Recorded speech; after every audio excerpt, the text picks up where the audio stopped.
বলিউডের বিতর্কিত ও বহুমুখী অভিনেত্রী কঙ্গনা রানাউত রাজনীতির মঞ্চে পা রেখেছিলেন চমক দিয়ে। তবে সংসদ সদস্য হওয়ার 1 বছরের মাথায় যেন রাজনীতির ভারে ক্লান্ত তিনি। বারবার ইঙ্গিত দিয়েছিলেন অভিনয়ই তার আসল জায়গা।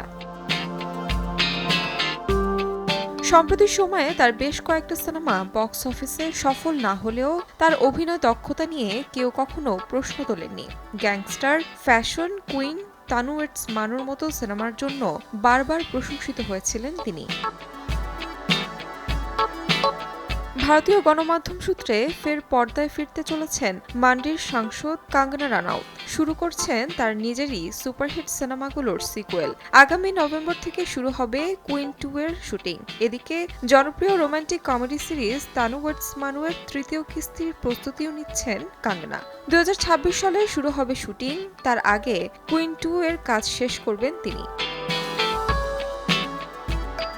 2024 সালের লোকসভা নির্বাচনে বিজেপির টিকিটে সাংসদ হয়েছিলেন কঙ্গনা, কিন্তু রাজনীতির জটিলতা নিয়ে একাধিকবার হতাশা প্রকাশ করেছিলেন তিনি। এছাড়া রাজনীতির আর্থিক দিক নিয়েও খোলাখুলি অসন্তুষ্টি জানিয়েছিলেন কঙ্গনা। সব মিলিয়ে এখন জোর গুঞ্জন রাজনীতি ছেড়ে পুরোপুরি সিনেমায় ফিরবেন এই অভিনেত্রী। তাহমিনা তন্নি, সময় সংবাদ।